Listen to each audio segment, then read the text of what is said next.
Hi and welcome to Salt and Light. Today's episode is a live recording of a Q&A talking about the role of the City Council in government affairs. Today's guests are Keenan Harvey from Kelso City Council, Keith Young from Longview City Council, and Longview Mayor Spencer Boudreau. Enjoy. All right, so we have to my left right here is Keenan Harvey. He's Kelso City Council. And then we have Keith Young, Longview City Council, and then we have Spencer Boudreau, Longview City Council, and also Longview Mayor. Thank you guys for being here. The microphone should be on, so you two need to share one, and you get your own, Keenan. And normally when you would come as a constituent to a city council meeting, you have 3 minutes, so we will see how much time you get each here. I have no gavel today. So we have three members of the city councils. Obviously, Longview and Kelso is a little bit different size-wise, so I'm hoping that we will get a chance to hear more about how the different cities operate and what a city council do and does not do. And the number to ask questions, again, is up on the screen there. Please text that number. Great. And we're already starting getting questions, which is awesome. First of all, I think it would be great to know, how did you get involved in politics? So why did you decide to run for city council, and what do you hope to accomplish as a member of the city council? So go for it. Start? Well, it's actually pretty simple. The reason I got involved in politics is because the original person that I ran against was trying to ban fireworks in the city of Kelso.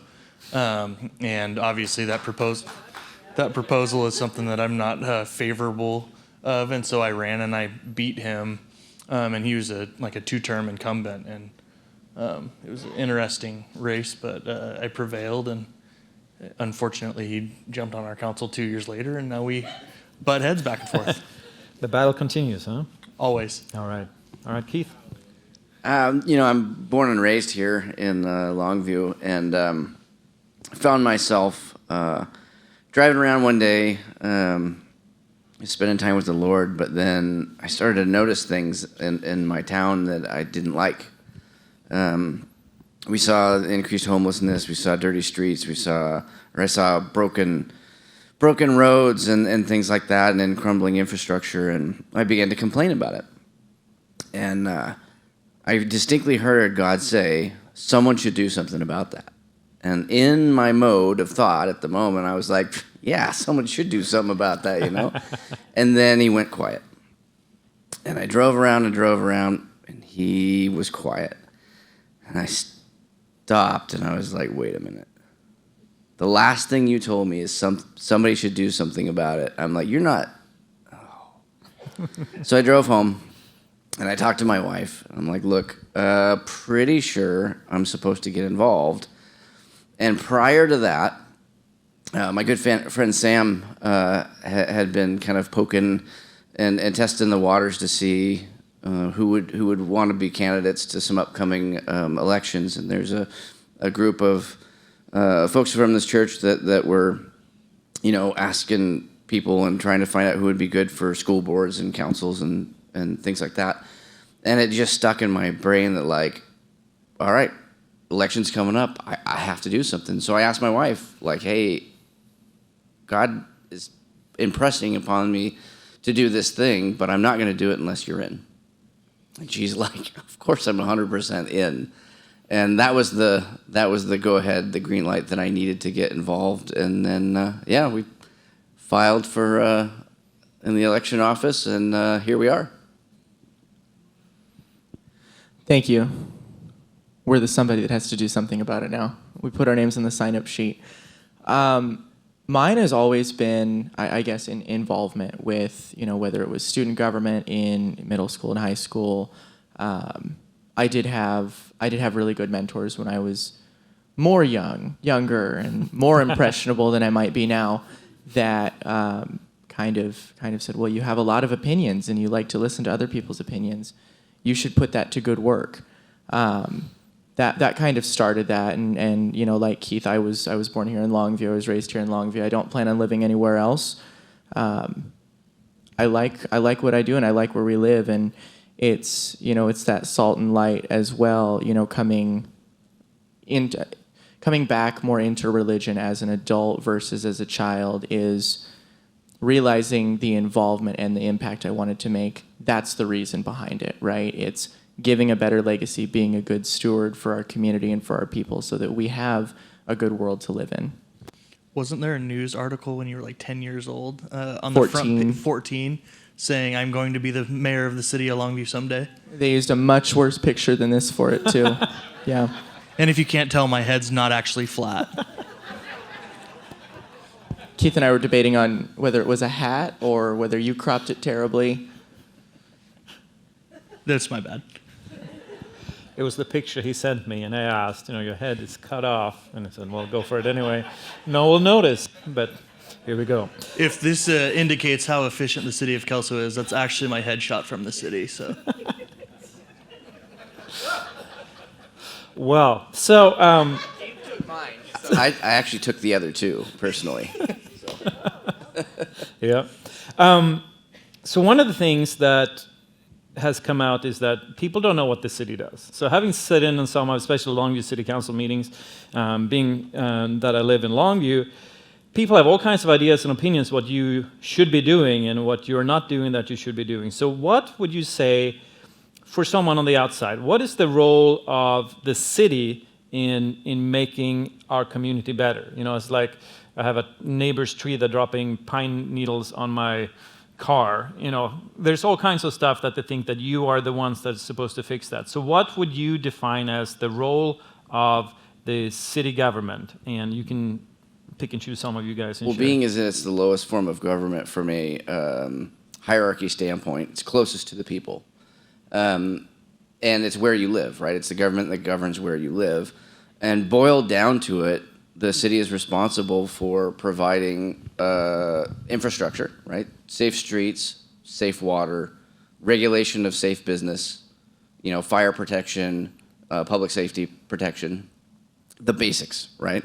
That is our job. To basically so that you are free to live in a city that has the laws and your freedom's protected, right? That's more or less boiled down to the very, very essential. As a city council, we're the legislative branch of local government, right? We vote as a majority of, say, for Longview it's 7. 4 out of 3 have to agree to change any local ordinance or law, right? That governs the way that either business is done or the way that we govern the way that the town operates. So we govern those laws. We can change them. We can discuss them. We can simplify on our code of laws, but we don't enforce it. That is the job of our executive branch, which we have a city manager at the head, and then we have directors of the various departments that actually enact the laws, right? They are the executive branch of local government. And then you've got the judicial, which rules on those laws, on what we can and can't do. Then we do have legal oversight and city attorney, and there's judges and things that will rule on the constitutionality, whether it be the state constitution or our national constitution, on the things that we can rule on or have ruled on to enforce those. Piggybacking off of a little bit of what Keith said, therein with the enforcement of the law, yes, it's ultimately up to the city manager. The check and balance on our end is we hire and supervise the actions and operations and enforcement of day-to-day operations and direction of the city manager through your city council by majority vote. That's one other aspect that we have the check and balance. Also piggybacking off of what Keith says as your lowest on the totem pole level of government, we see our constituents every day, whether it's at the grocery store or the gas station, taking your kids for a walk, running in to pay bills. You see them every day. So, our decisions that we make affect people at the most basic level. You're hitting a pothole on your street. You call 911. It shouldn't take 15 minutes for a response for a fire or a need for police response. That's our job to take care of, and that's our job to provide the resources for that. So that's just bare minimum. Then you throw on the extras, the quality of place and quality of life issues, our parks, our libraries, our programs, things like that. That's secondary to your basic core functions of local government. Kelso is simple. Boils down to policy, infrastructure, public safety, and that's generally about it. Not that I won't respond to a message at 2 a.m. that says, hey, there's a pothole in front of my house, but my response is usually, hey, I need you to report this in the morning to our public works department. We can't fix anything that isn't reported on paper. We're human, we're fallible. You could tell us there's a pothole in front of my house. We could forget to put it on paper ourselves. That's why it's important that you guys do it as well. This is two-touch process there. Very good. So obviously, you can't keep up with everything that's going on in the city. And of course, you have constituents calling, emailing, whatever, showing up to meetings, which we'll talk more about later. Or your house. Or my house, yeah, knocking on doors. So can you talk to the role of the different boards? So you're also part of some boards that are kind of working to help divvy out the work and come with suggestions for the city council. So you don't have to name all, I think it's 21 in Longview, I don't know how many you have in Kelso. But what are some of those boards, and how did that help you, and how can people get on those boards to make a difference on a more direct level maybe? You want me to field that one? So Sam, yeah, as you said, we have well over a dozen, I think near 24 different, we'll call them city boards or commissions here in Longview. Longview is roughly 40,000 people. Kelso is 12 or 13, something like that, with Keenan's jurisdiction. A lot of those are very specialty based. Some are codified that we have to have. One example is the Parks and Rec Board. I was on the Parks and Rec Board for 4 years prior to becoming a council member. They handle things with our parks and our recreation programs and those activities along with that. We have a library board of trustees that handles programs and policy with the library. And that's kind of our city boards and committees like that. It's a great way to get involved if you don't want to put yourself out there in the way that we have. It's a different level of involvement. In many cases, it's far more in the weeds as well. We have to make fiduciary decisions and policy decisions that in some ways have to be at that 30,000-foot perspective while still anticipating what the in-the-weeds comments and effects are going to be. But your work on those boards and committees is almost always in the weeds. You're dealing with, a reading time program at the library, or this, career fair type thing at a library, or what color is the playground going to be? Are we going to switch to rubber, turf, or bark chips? Making a recommendation to your city council and things like that. It's a really great way to get involved. Yeah, Jeremy is on the school board, right? No, library board. Library we talked board, about yeah. schools last week, so that's what confused you. So Jeremy's on the library He board. could be on the school board if he chose and the voters chose him. I know, yeah. It's openings coming up this election cycle for school board. Hint, hint, anyone that's interested? Anyone. We'll talk more about that next week, actually, because then it's going to be specifically hands-on. But yeah, those boards are a great way to get engaged. And those boards are made up of a mixture of the public and elected officials, right? And those are the forum where you debate things that we simply just don't have the time in city council to debate. And then a recommendation from those boards will come to council in addition to a thing that we're maybe making a ruling on or a vote on, right? And as a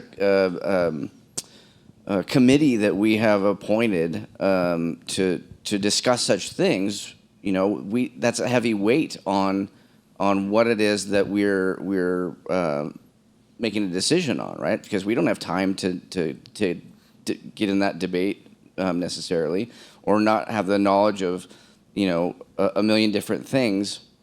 But that is the initial point, the forum in which the discussion is made, and those are public announced committees, right? So you don't even have to be a member of the committee to hear what they're talking about, to give some input into that committee. So you can get involved at the root level before it even gets up to where the council is considering it, right? So committees are incredibly important.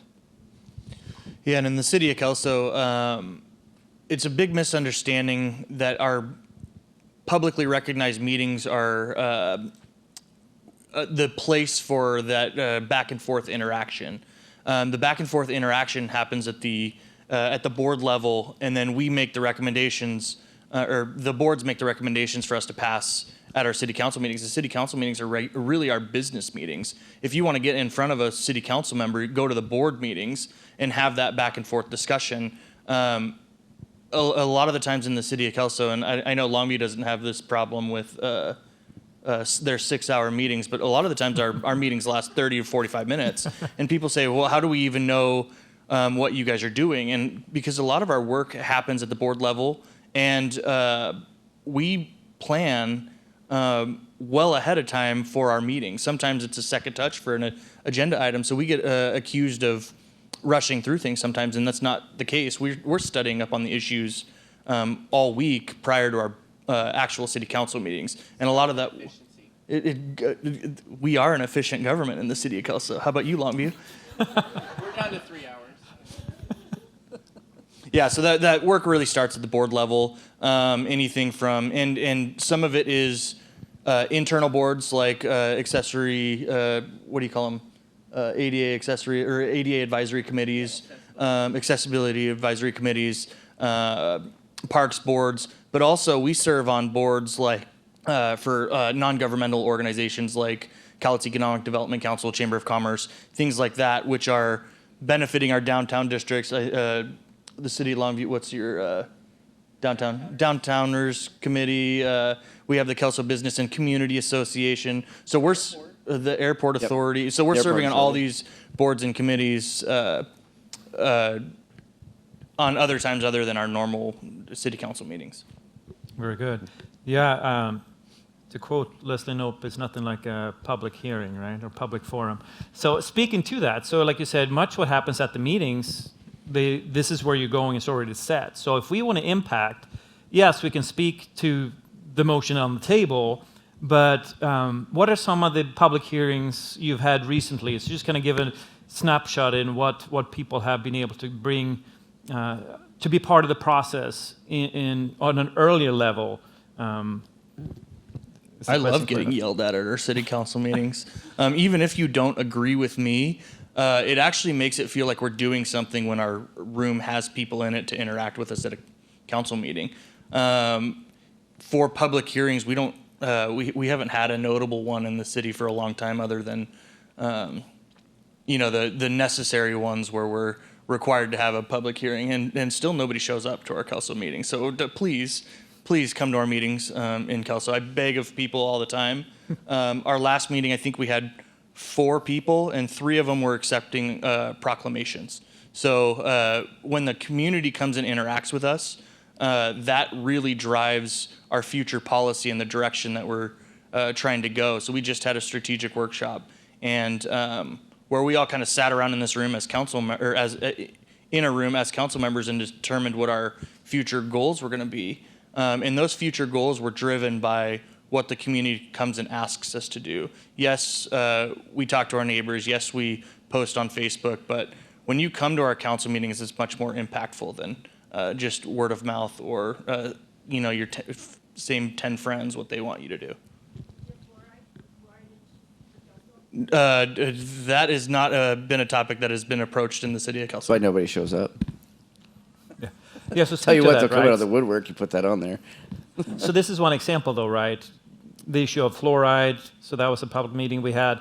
The old Fisher's Lane water treatment. Yep, and recently we had another Public Works subcommittee meeting, which this lovely woman comes to most of those. And then we've got Councilman Eric Halverson over there in the corner. But we sit on the Public Works subcommittee, and the public comes to that.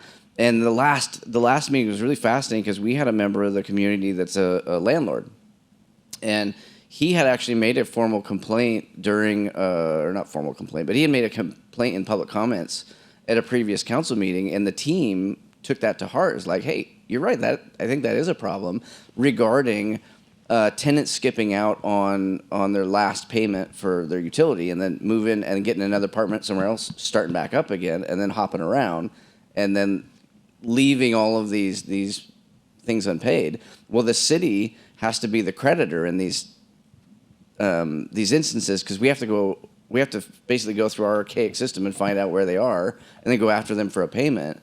And the landlord, but it's tied to that address, so the next tenant that comes in might have a hard time getting services increased. And so we actually mapped out a plan on how to solve that, and we're talking about making it a landlord, the head of the utility payment, right? And then they're in charge of making sure that either their deposit or whatever accounts for that last payment, but they're the creditor that goes after the payment, and their next tenant can instantly have service without interruption. And also, not only that, but the between tenants, when the landlord is going and fixing things, right, painting and fixing plumbing or whatever has been destroyed from the last tenant, he can have water service, right? It's not shut off because of his previous tenant, and that was one of his complaints. But we had that debate, we had that talk with an actual landlord, and there was also tenants that showed up and had their opinion. But that was a wonderful interaction back and forth and problem solving. Well, and then also you've got, on the city side, well, what can we do? What have we done in the past? Why have we done it this way? Are there state laws that govern what we can and can't do from this point? So we have that discussion with legal framework and with ideas, and then we come up with a solution that we want to present for consideration to the council, right? But that was something that we created all together, and that was the latest example, and I thought it was pretty wonderful what had come out of it. Great, because that's more the forum to have those conversations before you make a vote and things are too late. Yeah. One of the best things I think City of Longview's done in a long time is resurrecting the concept of the Citizen Summit. We just had that, 2 weeks ago, roughly? We had a Wednesday night session. We split it into two. Originally, it was going to be just one, but in planning that and fleshing out the idea with staff, it was suggested we split it into two options. Folks that couldn't make it on a Wednesday night, they can come to the Saturday, or vice versa. Same content each day, so they weren't missing anything if they only went to one. But oftentimes at a city council meeting, it's, you guys are doing this wrong. You need to fix this. Or, we aren't doing anything on this topic. You need to do something about it. While we're in the midst of a business meeting and we're going to debate the idea back and forth that maybe had been kicked around in a workshop or maybe been kicked around in a board or committee meeting prior, we're taking notes and we're trying to compile all that information to then set policy. Then we, as Kelso, as Keenan was talking about with Kelso, we also do our own strategic planning, right? Oftentimes, these are abstract ideas, again, up at a 30,000-foot level. We don't oftentimes have the opportunity for that back and forth. This Citizen Summit was the perfect opportunity for that. You come together, you ask those abstract-based questions of, where's our community at? What is it that we are doing great that we can continue to do? What is it that we're maybe not doing a great job at? Best example we came up with that we heard at almost every table was communication. There's always stuff going on in town. People always think that there isn't anything going on. There's always something to do. It's just everybody's been operating in their own little individual silos. No one is communicating all of what is going on and what all the different options are. Maybe it's the need for somebody on one particular community board. Maybe this organization needs volunteers for this program. Maybe it's, hey, there's nobody coordinating, recognition of our student athletes when, girls bowling makes it to state, or when both of our two high school basketball teams finish out in the top 6, How often does that happen? It's the coordination and communication on that. That was something in particular we heard a lot about. Continuing that Citizen Summit process every year, I think, is going to be really helpful. The last time it was done was in 2020. Then, of course, the plague happened 2 weeks later, and all of the information compiled at that Citizen Summit, where around 100 and some odd people showed up and gave their input on particular topics, it just went away and nothing got done with it. And our city government, I think, was kind of just in stasis for 3 years. Nothing got done. So now we're able to bring the public back inside the decision curve where they belong, getting the firsthand knowledge and firsthand testimony from what it is that we actually need, so that we can take that, put it into our own strategic plan, and deliver that over the next cycle. So, yeah. one more comment. Being as we are as a city in a budget shortfall at the moment, it is inevitable that we are going to have to account for that shortfall with either a combination of one or two things, one or the other. Raise taxes to help pay, raise revenues, right? Or reduce the operating budget, right? Do cutbacks. And so both of those directly affect the city that you live in and or your paycheck. So when those committees meet and we talk about, well, we only have this much money to work with, right? And we talk about prioritizing, here's the jobs that we have to do. Here's the infrastructure that we have to fix. Here are the projects that we have that really need to get done, roads that need to get fixed, that are dangers, pipes that need to be replaced because they're 100 years old. Those meetings where we decide that prioritization, those are those committee meetings, right? That directly affects where you live. And those decisions have to be made. Now, whatever that committee recommends, more than likely is what the council will put in place, will vote to put in place. Most of the time. But if you aren't there to participate in that level, then you get what you get, right? We can't be everywhere. Very good. Yeah, so speaking of that, the wheels of government grind slow, right? So there's things that was put in place or not taken care of in the previous city councils, and now you kind of left hanging, trying to figure these things out and scramble. Like you guys have to figure out what to do with your water system. Can you speak to that and how that's, right, where you get your water from? I'm unsure why the issue is a lot more, how do we say, heightened than it actually is. Gotcha. I think a lot of the times our media sensationalizes some of these issues and they make a mountain out of a literal molehill. Yes, our water system is failing, but it's failing in the next 15 or 20 years. Yeah. And that was after we cleaned out our rainy well system. So the city of Kelso's water system comes from the Cowlitz River. When the mountain blew up, silt filled in our water system. And now we have to periodically clean it out and we have to assess the usable life of it. But no, our public works director is drilling exploratory wells throughout the city. We have a source selected. Now we just have to fund the infrastructure to go there, but we have 15, 20 years to do that. When we're talking about the wheels of government grinding slowly, I think, so I'm the only council person in the city of Kelso that has voted no on any and all tax increases in the city. And the reason why is because the city of Kelso is in a great cash position. During COVID, we received what's called American Rescue Plan funds from the federal government to give back to our city during the COVID time. At that time, we had $8 million in reserves on an $11 million budget. And our public works, our admin staff, they were asking for us to take our 1% property tax increases. They're asking for sales tax increases. We're asking for utility tax increases. And I know I'm a little bit off track, but No, you're good. The wheels of government do not have to grind slow and they don't have to be inefficient.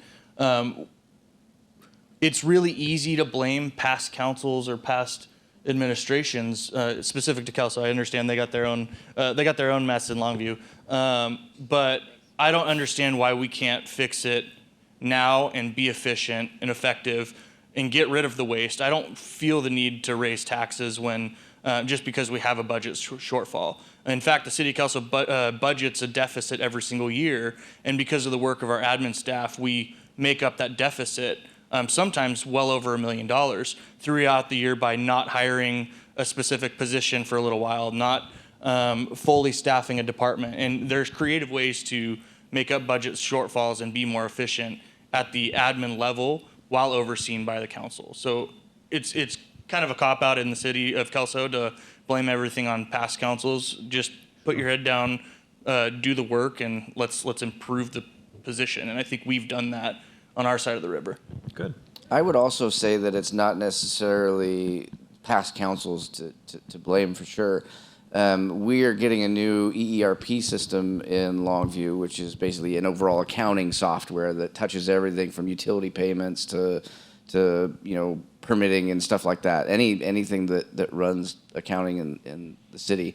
Well, right now it's disparate systems, and a lot of it's paper, right? So I mentioned earlier, as far as the utility payments and things like that, the time it takes to track down certain things, it's not a cohesive system. So you running reports sometimes, if if you need it from disparate systems, is several reports, and then you physically have to put them together to see what you want to see. Whereas the new ERP system, everything is touching everything from an accounting standpoint, and you can quickly get a snapshot of what is going on. So that in itself is going to add a huge amount of efficiencies. Updating records and things like that, we're going through a digitization process that's been going for years, but eventually getting that all into a central database so it isn't like the big file cabinets that you're going in and Caves full of Social Security information? Yes, something like that. So there are ways that we are modernizing to create better efficiencies, and that actually has a lot to do with why it takes so long to get certain things done.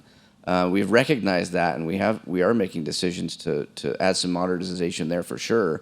Also, we hired a gentleman named Nick Little, who is our director of economic development, and he's gone through our code, right, for all the permits, and I can't remember how many pages he basically took this huge stack of code with inner references to other parts of the code, back and forth, just to find out what it is. Some of which that had already been repealed, that didn't exist anymore. Right, some of it didn't exist anymore, but it was still being referenced. Yeah. So you have this huge stack of inefficient code, and then it would take hours to find out, well, what was the permitting process really end to end to get to the final product. And so we boiled it all down to I want to say less than a dozen pages, and then came up with a master fee schedule, right? You want to know what this permit costs or the process? There it is, right there. Boom. Right? So there are ways to add efficiencies that is not just blaming previous council.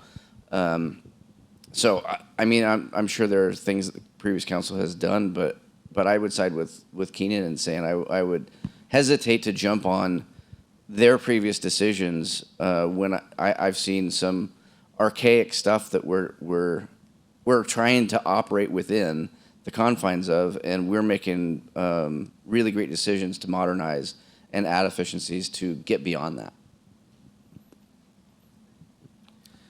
One of the reasons that people say and observe that the wheels of local government turn really slow is the form of government in both cities. We have a council manager form of government, as previously been stated.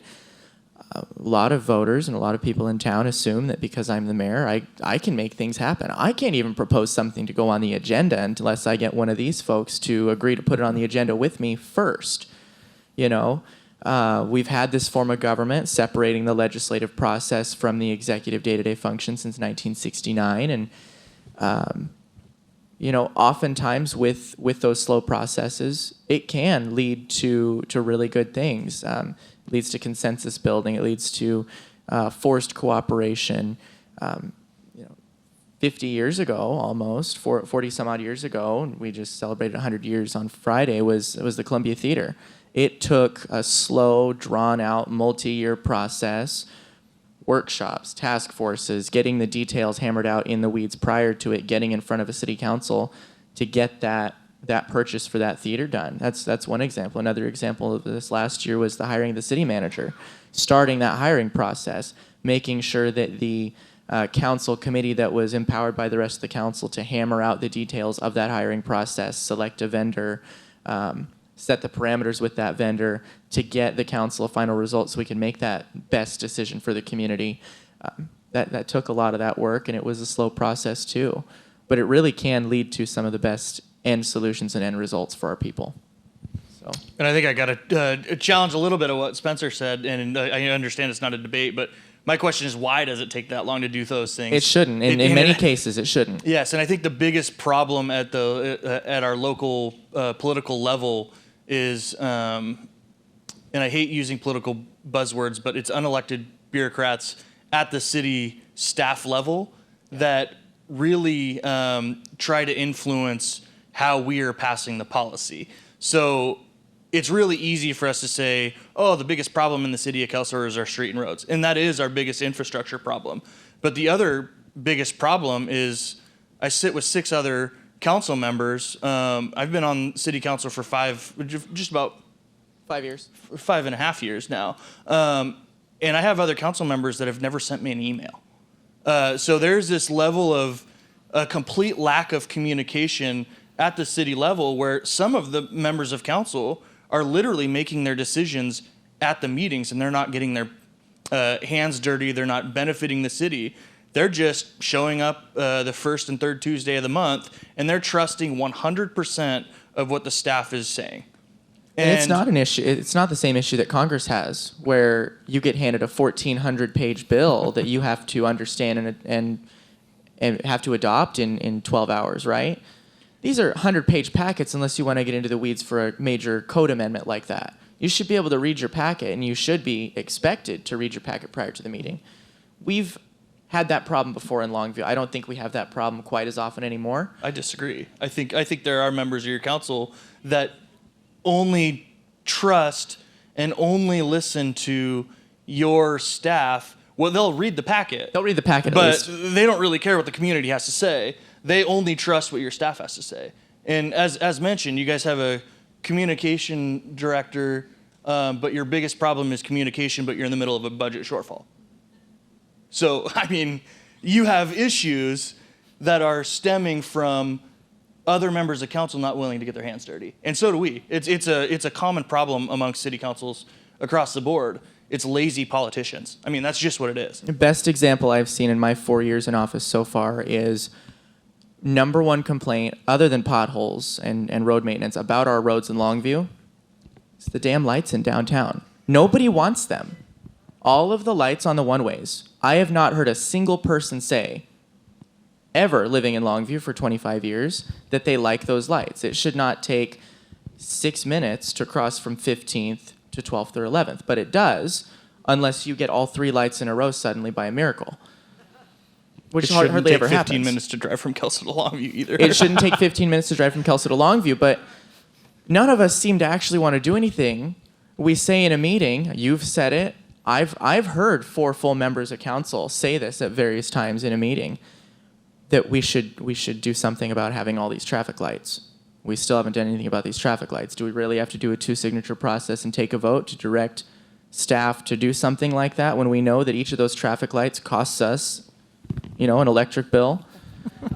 It costs us maintenance when the brain box, I'm forgetting the word for it, but the brain box that sits on the concrete pedestal on the corner that runs that traffic stop, that's a $50,000 box to replace, minimum, when that box needs to be replaced. That all costs us money. Nobody wants the traffic lights. We don't have the traffic flow to warrant them. We still haven't gotten rid of them. Why has that taken so long? That's a rhetorical question because you're on the other side of the river and you guys don't have the need. Of the river. We have like 4 traffic lights that we own. The rest are state-owned. Yeah. Anything else to add before we go to the next one? Roundabouts. That's what we have in Europe, and that would go over so well here in America. Yeah. Don't get me started on roundabouts. What about bike lanes, everybody? Ask my son about bike lanes. Well, I hope you can agree that the guys up here are actually can-do people, and they want to get things done.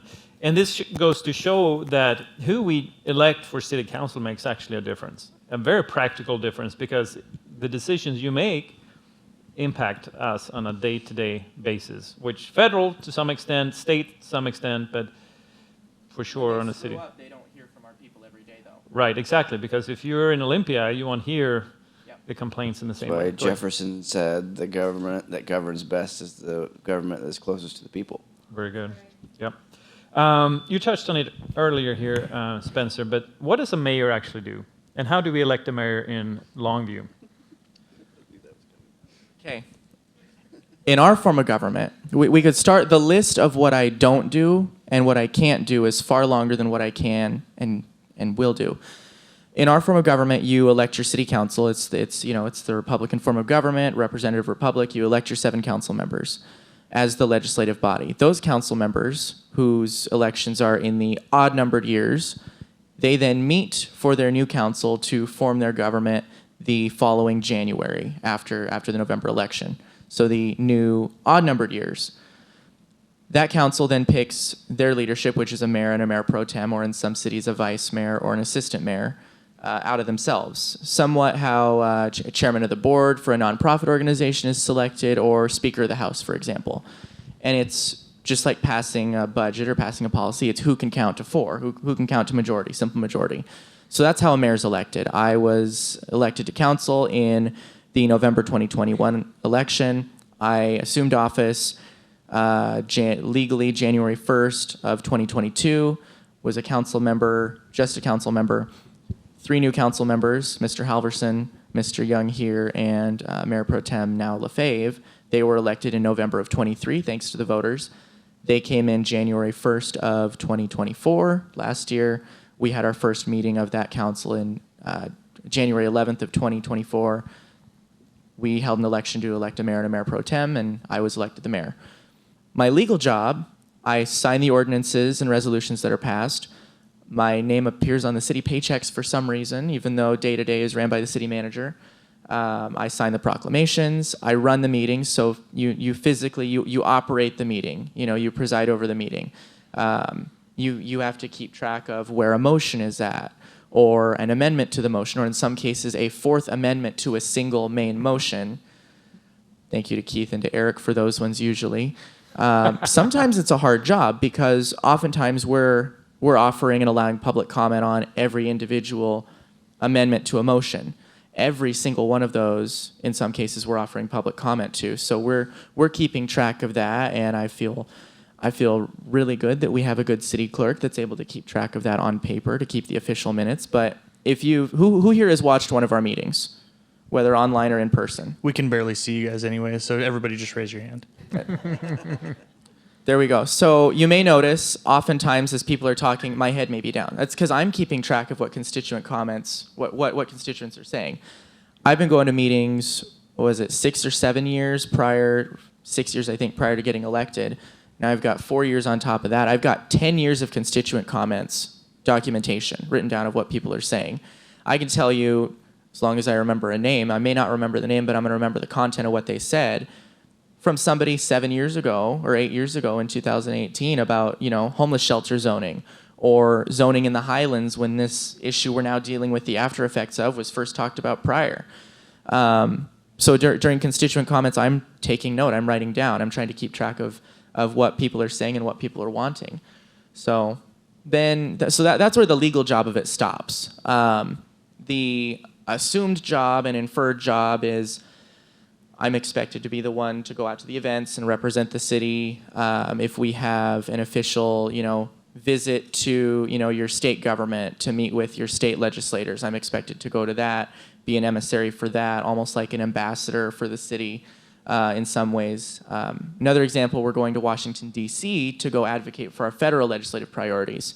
Here at the end of the month, Mr. Halverson and I and our city manager and assistant city manager are going to be going to Washington, D.C.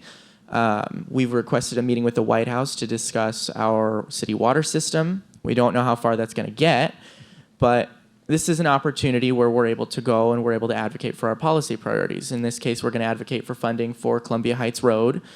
As you know, Columbia Heights Road has needed a lot of work for a long time. We're working on a major road project, full road replacement for the area between Cascade Drive right below the Hillcrest gas station all the way down to the railroad tracks. That's sidewalks, new pavement, storm drains, lighting, because no bike lanes. There will be no bike lanes on Columbia Heights. None. And we can guarantee that because the roadway and the right-of-way is not wide enough to accommodate 2 lanes of traffic, sidewalks, and the bike lanes. But we're also going to be advocating for funding for new police radios. Calitz 911's upgrading their infrastructure, and our radios are not quite compatible with the new software. And then going after funding for our water system. So that's the legal job description of the mayor in a council manager form of government. Other cities will elect a mayor by the people. And depending on the size of the city, that mayor could run day-to-day operations themselves, or they could run day-to-day operations with a hired city administrator or chief of staff that could be hired by just the mayor or jointly hired by the mayor and the council. Kalama has that form of government. Woodland has that form of government. Castle Rock has that form of government. But Longview and Kelso, we have the mayor-council form of government.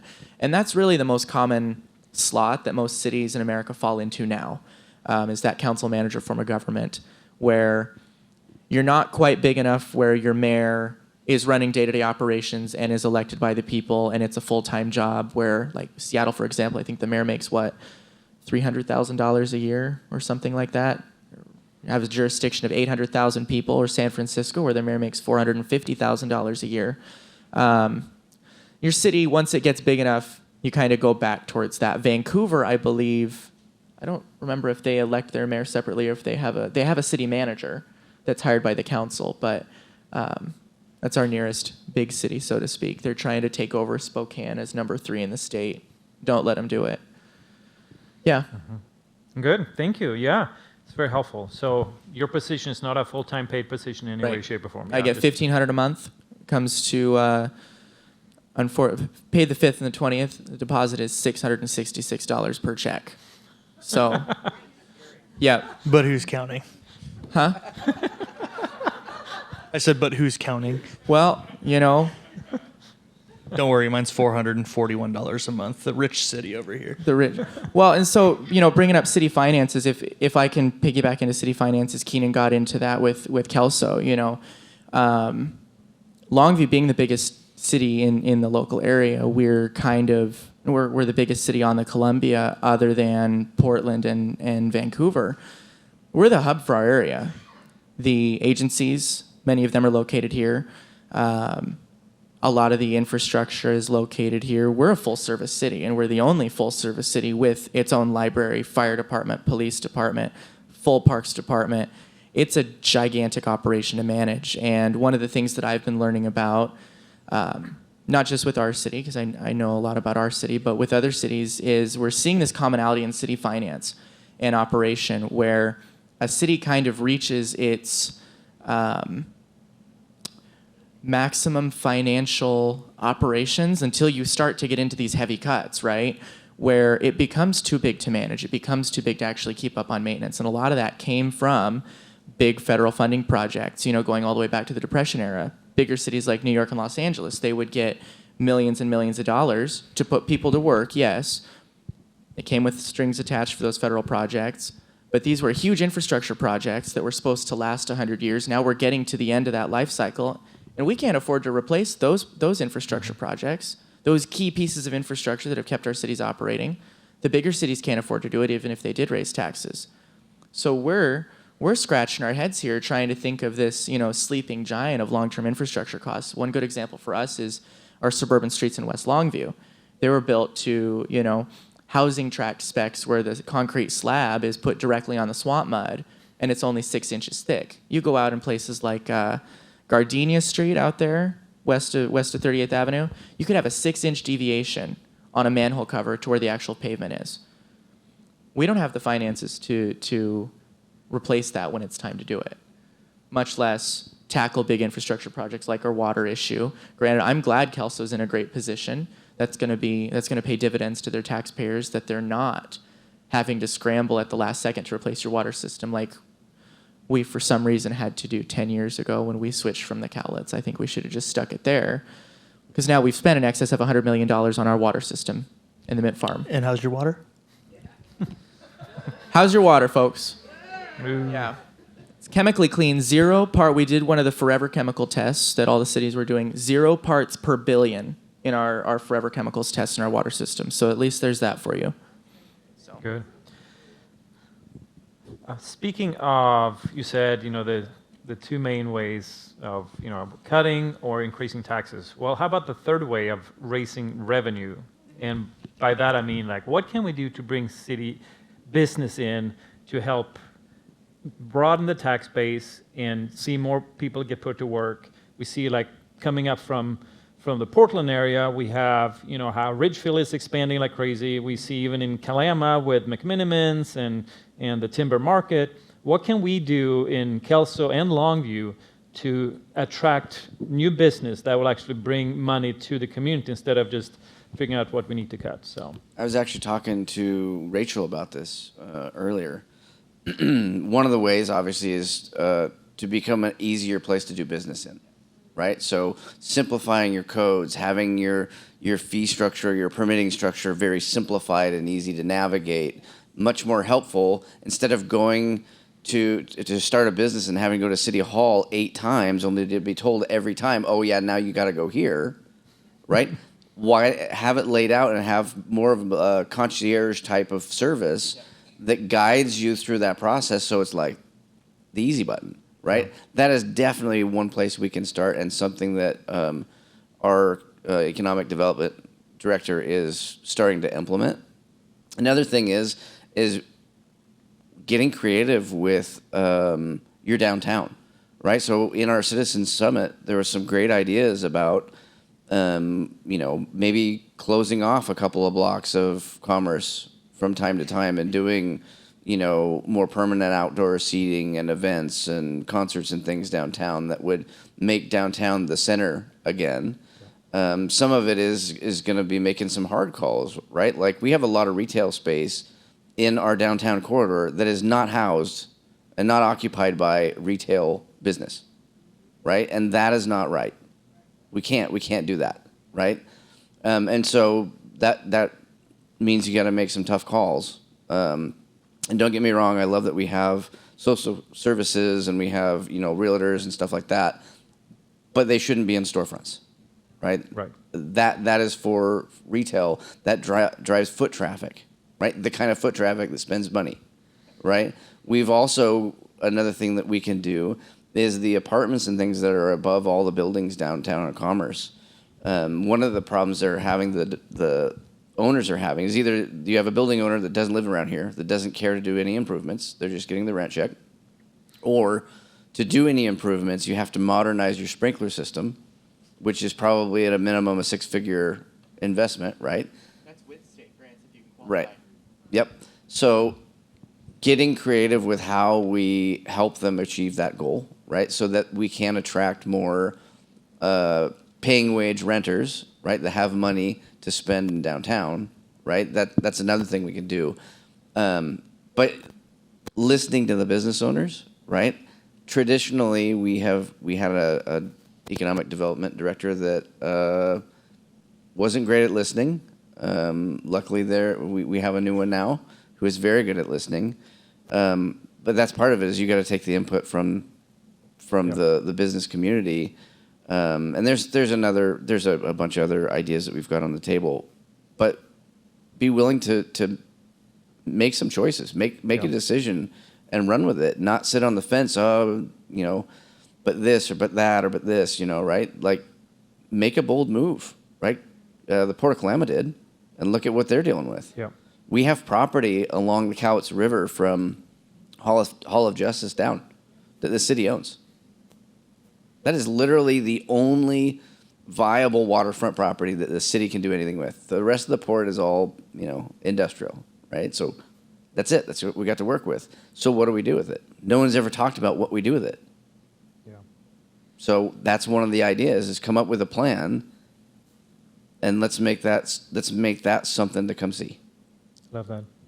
Keenan, what about Kelso? What are you guys doing to attract business? Deregulation, making things as easy as possible, as mentioned by Councilmember Young. So a lot of people don't understand that the biggest driving factor of our budget is actually sales tax revenue. We get our fair share of property tax, but that's going to stay consistent on a year-to-year basis. The thing that we can do to increase growth in the city of Kelso, and it's not paid for 100% by you as taxpayers, it's paid for by everybody that shops in your city. That's Rainier, Oregon. That's people from Vancouver that are spending money at our Target. Thank goodness we have one. Sales tax revenue is the biggest driving factor of what we do, and so making it as easy as possible for businesses to thrive. You're seeing a boom in the Three Rivers Mall, and that is because we had two businessmen that were willing to invest in the city of Kelso. We have and I know somebody's going to throw something at me and possibly follow up with a question. We have a 1.2 million square foot building in Kelso, and those builders who are well versed in building these buildings are praising the city of Kelso's staff on how easy it was to build. Yeah. You cannot get that done in Vancouver right now. Yep. You can get it done in Kelso, and we welcome it with open arms. So deregulation, streamlining permitting, having a general understanding on customer service. Nobody wants to walk into a city and say, here's the paperwork, do it, figure it out yourself. And that was, historically, that's an issue that we have all faced in our cities. And we're aiming to change that, making it as easy as possible and moving our city forward so we can have business communities thrive.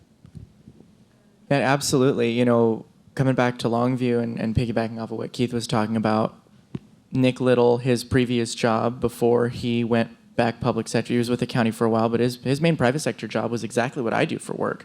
I do property management for apartment buildings, but I also do feasibility and permit work for a home builder. So I'm the jerk that has to go in and deal with these local jurisdictions in Longview, in Kelso, all over Washington and Oregon, and I frequently run into that. You would think it would be in bigger cities, but oftentimes it's in your smaller jurisdictions where they've got two people that are running the whole show. You've got, in some cases, a strong mayor that's hardly ever there because the small city doesn't pay enough for him to be there all day, so he has a separate day job and he's managing 2 or 3 employees. But whoever's there in person, they're not customer service oriented. That's the way it used to be here in both cities. That's not the way it is now. Government and our government workers that are our face of our operation when you have to come in for day-to-day things, they should be customer service oriented. It shouldn't be bureaucratic, by the book, here's what you need to do, come back when this is done. No, you give us a checklist when we come in. This is who we need to talk to. This is how long this is going to take. If this takes a little longer, this is who it's going to be piggybacked to, and this is how it's going to come back. That's how we get people to come in to do those operations and to grow our city. One thing that kind of has been lacking, and I think you brought it up earlier with lazy governance, is advocacy on state issues. We missed out on 500 family wage jobs that would have benefited both cities and everybody in the county with Millennium Bulk Terminals. It was a 10-year permitting process, and had the State Department of Ecology not moved the goalposts 6 times through their permitting process, they would have opened that facility this last summer. We would have had mile-long coal unit trains coming in from Wyoming, putting people to work here in Longview. That coal's still getting shipped through Washington and Oregon. Ecology and the activists' argument was that the coal dust was going to be a health issue. Well, Keenan, the coal is going through your city, and you cannot go to the houses on North Pacific, wipe the siding on the house, and say there's coal dust here and it's given us cancer. The coal's been going through Kelso for 100 years, and now it's going clear up to Vancouver, BC, because of all places, Canada will export the coal from the United States, but the United States can't export its own coal. It doesn't make any sense, but we could have had that here. The same issue was happening with Northwest Innovation Works in Kalama. That would have been a multi-billion-dollar facility, not quite as many long-term family wage jobs, but that's revenue here. That's residents here. That's money in our stores and our restaurants and our bars and our boutiques.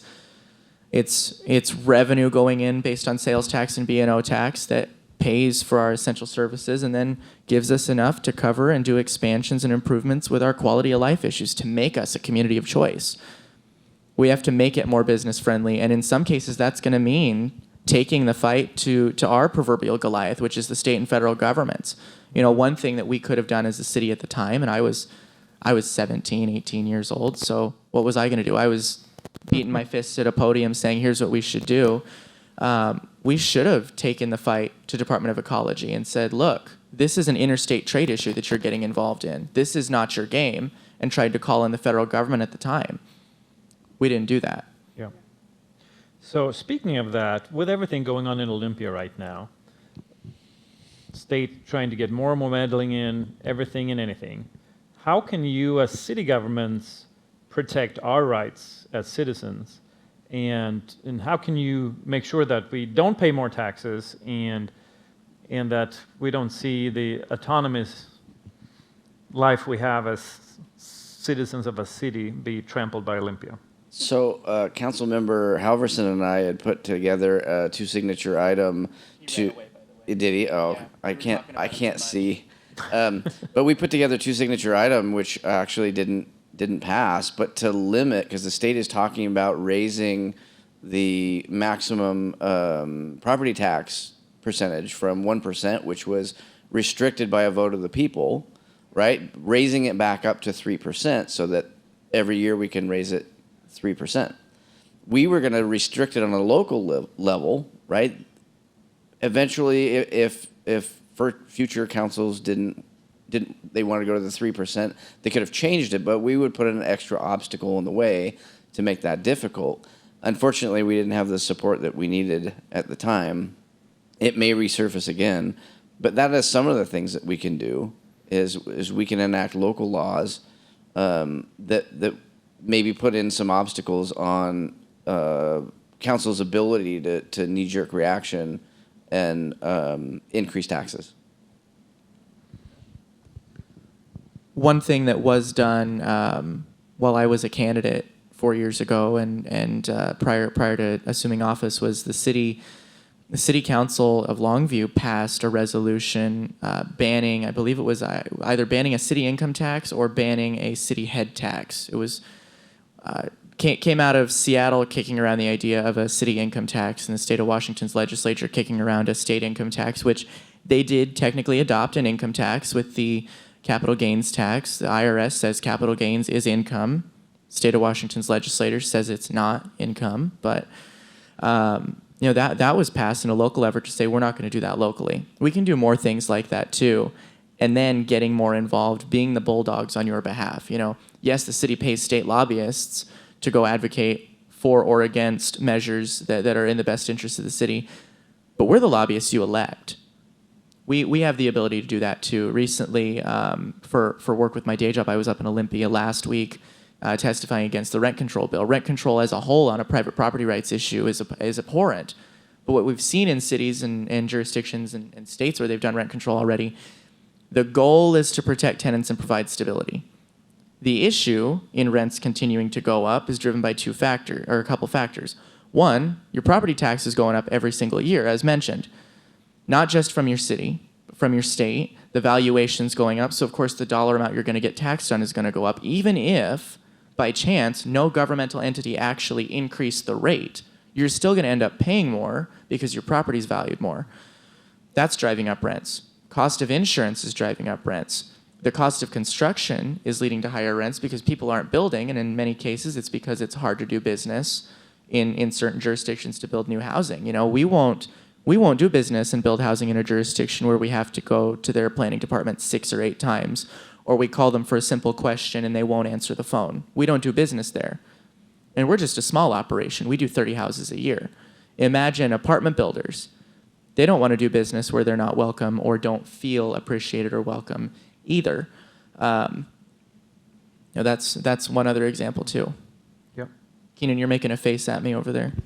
No, I mean, I hate to be pessimistic, and this isn't without trying. There is not a ton that you can do to the state to get it through their heads that you don't want this. Short of local jurisdictions right. suing the state left and right, you can chirp. All we can do is lip service. You can chirp at your electeds, your state electeds, as we all do every single legislative session, but they're even in the minority. March of 2020, I drafted a proclamation opposing COVID lockdown. That was the first month of COVID, and the state basically said, it didn't end up passing, but the guidance from our attorney and what our lobbyist said is, well, great, you did a proclamation. It doesn't matter. Good luck.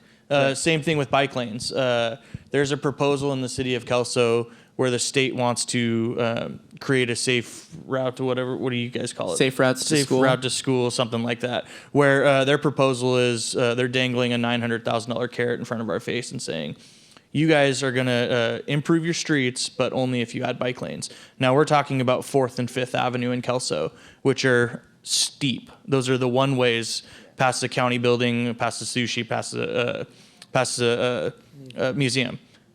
Now, how much logical sense does it make to put a bike lane up a steep road.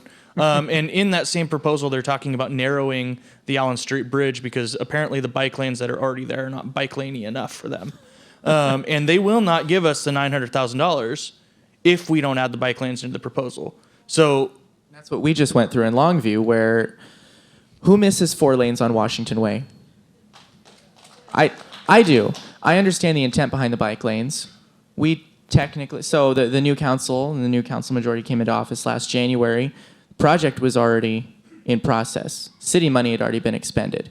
We were faced with a situation of, do we say, no, we know our constituents don't want this, say, screw whatever money we've already spent, we're just going to eat that cost, and then have to pay back all that money to the state that we'd already spent a portion of it.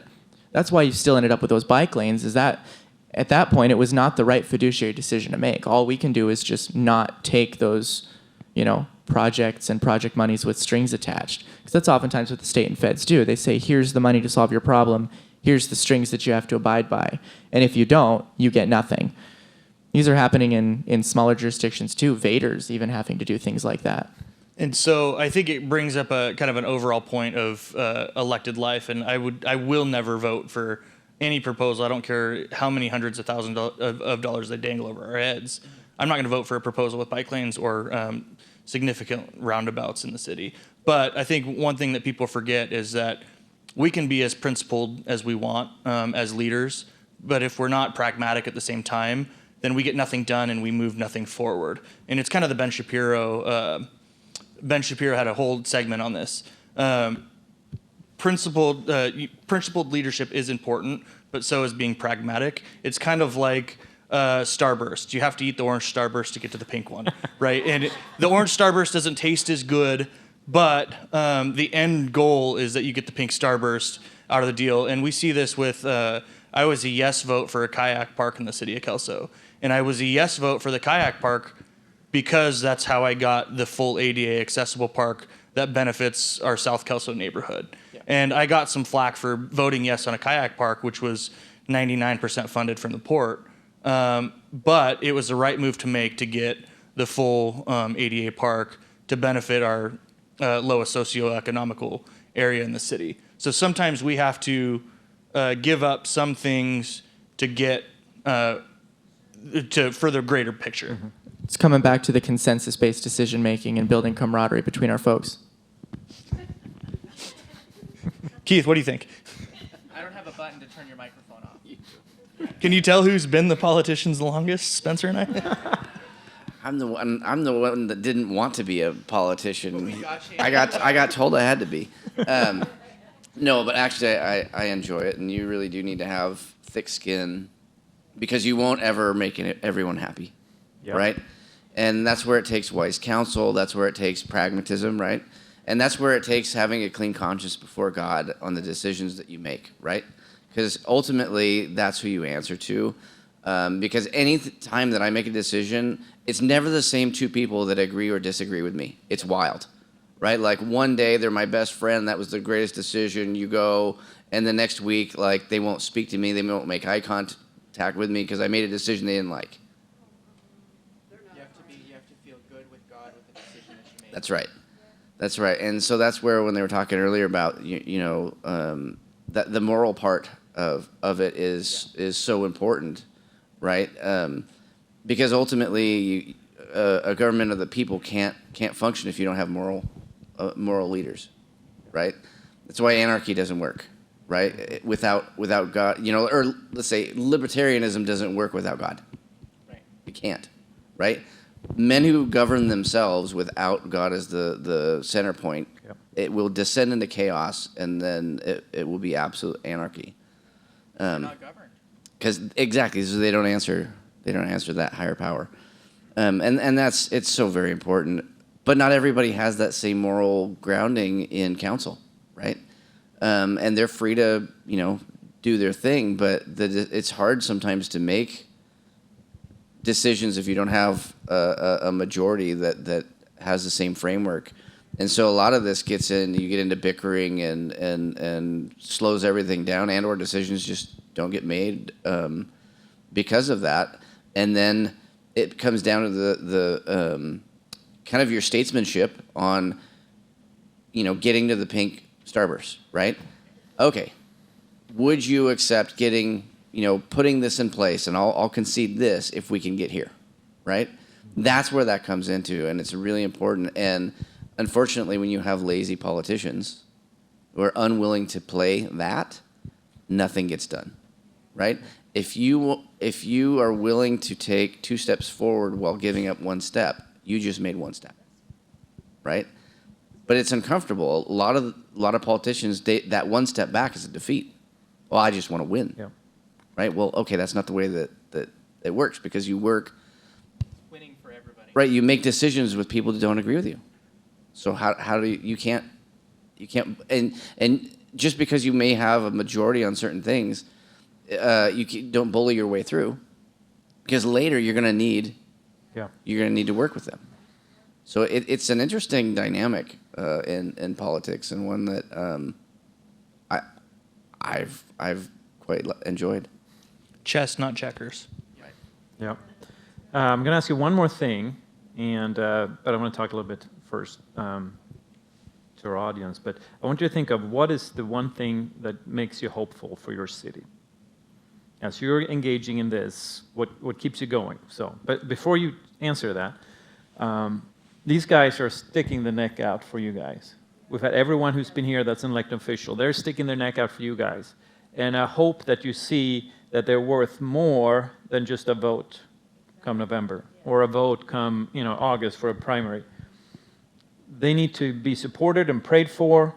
And like Keith is saying, it's been eye-opening to see the impact on his family, on friendships, all those kind of things. Anyone who steps out into the public space and being a face, not everyone's going to like you. And as you know, the vocal ones are usually the ones that don't like you. And we need to be a people that pray for our elected officials, that support them. And if there are things that we don't agree with, we'll take them to task for that. But they also need to know the support, and that they are doing good things. Because none of them are in it for the money, I can tell you that. Yeah. They are doing this because they have a heart for the city. That's right. And they want to change this place to become a better place. And with God's help, we believe that can happen. So you're deputized to be engaged in the process on a whole other level. Longview meets on Thursdays, every other Thursday. Except August. Except August. July and August, we're every other Tuesday. Because then you're watching movies on Thursdays. Concerts at the lake. Concerts at the lake, yeah. With or without alcohol? Without. And Kelso is on Tuesdays, right? Every other Tuesday? The first and third Tuesday of the month. First and third. So these are places you can be engaged. We talked about the different boards. When they have their workshops, their town halls, planning, whatever it's called, be engaged. That's when you have a voice on a whole different level than just showing up with your 3 minute of a statement on city council. Please show up at those as well. We talked about the commissioners that meet on Tuesday mornings. These are opportunities, and for some you might not be able to be there, but you can get involved via Zoom in other ways. But we need to be engaged in the process, because if we want to change our city, our state, and our nation, we have to be engaged. That's why we show biblical citizenship. It's about us being part of the process, stewardship, and we'll talk even more about that next week as we look at how you can be engaged. There's a number of races coming up this year. City council, half of the city councils will be up for voting. We have school board. Yeah, so 3 out of 7. Yeah, but that's a big deal. And we have a responsibility as believers to be informed, to understand what's going on, and to be engaged in the process. So with that, what makes you hopeful for Longview? What makes you hopeful for Kelso? Go ahead. What makes me most hopeful right now is we just hired Jen Wills, our previous parks director, to be our city manager, and this girl's got energy, organization, and a vision. Right? She doesn't want to sit and ideate. There you go, ideate. She wants to make choices and start moving forward, and she is an absolute fireball go-getter. She has a good team around her. We've got what it takes to move quickly and not get stuck in the minutia from a leadership standpoint. And she's really, really big on communicating. She clearly communicates often. And I think a lot of the things that were complaints when we were running are things that are going to be solved with the leadership that we have. And so right now, that is the thing that gives me the most hope. And what gives me the most hope in the city of Kelso is actually less about what the city is necessarily doing. We do have our fair share of great projects, but if you look around, I hope the community doesn't. I hope it doesn't go unnoticed that there are businesses that are investing in our community, and there is growth that is happening. And yes, some of that does happen at the city level, but most of that happens at the business level where people are willing to invest in our city. And that is what's going to push our community forward. In addition to business growth, we also have some great non-governmental organizations that are doing great work in the city. We have, and I am biased on this one, the Rotary Club of Kelso. They've invested not only in Tam O'Shanter Park, in Lads and Lassies, which is the first full ADA park in all of Cowlitz County, but they've invested in the Spray Park and the skate park. So non-governmental organizations like that are really what gives me hope for the community. In addition to that, we have the Kelso Business and Community Association, which is planting flowers in our downtown for downtown beautification. They're really filling the gaps in what government can't do, shouldn't be doing, or isn't good at. Correct. And so that is what's giving me hope in Kelso, is our growth and development that's happening and some of the cool projects and things that are going on. I've got a couple things. First, I'm excited to live in Longview again. It's been a hard 4 years. The first 2 years I was outnumbered 6-1 on most things, 5-1 on a couple of things. Then I got some good help, and we're getting things done. 2025 is going to be the year of delivering for Longview, and what makes me excited is a couple of things on that. Part of it is Jen Wills, and I was criticized by a lot of people for my choice in hiring Jen Wills. I prayed about it before we made the decision. I went separately into my office in City Hall and took 5 or 10 minutes to think about it and to reassess it and to convince myself to make another decision because of things that I'd heard and things that I'd seen. But praying about it, that was the best decision I think that our council could have made. I felt right with it. The other thing that's making me excited to live in Longview is how many people are wanting to get involved, not just in the way of griping about things. There's people that are wanting to get involved to just start contributing. There's a couple people who started showing up to city council meetings just like I did because they wanted to gripe and complain about something. Now they want to get involved and they want to learn more about it. Somebody else wants to get into the meat and potatoes of how this circus, for lack of a better term, to deliver you your public infrastructure and public safety, how it actually works. That's getting me excited too, because that means that it's not just going to be left up to those of us that are in it now. There are other people that want to get in so that we don't have to have career politicians serving 25 years in the same position. There are other people stepping up to the plate to learn that. I want to expand that to more youth. That just takes time. One last thing that's making me excited is we are, as a city government and as a community, these folks that are getting involved in a positive way, we're not only complaining about what's wrong. We're asking the questions of what else can we do? We're coming to these conclusions of why can't we do it? We're asking questions like why are other cities doing X, Y, Z when we haven't?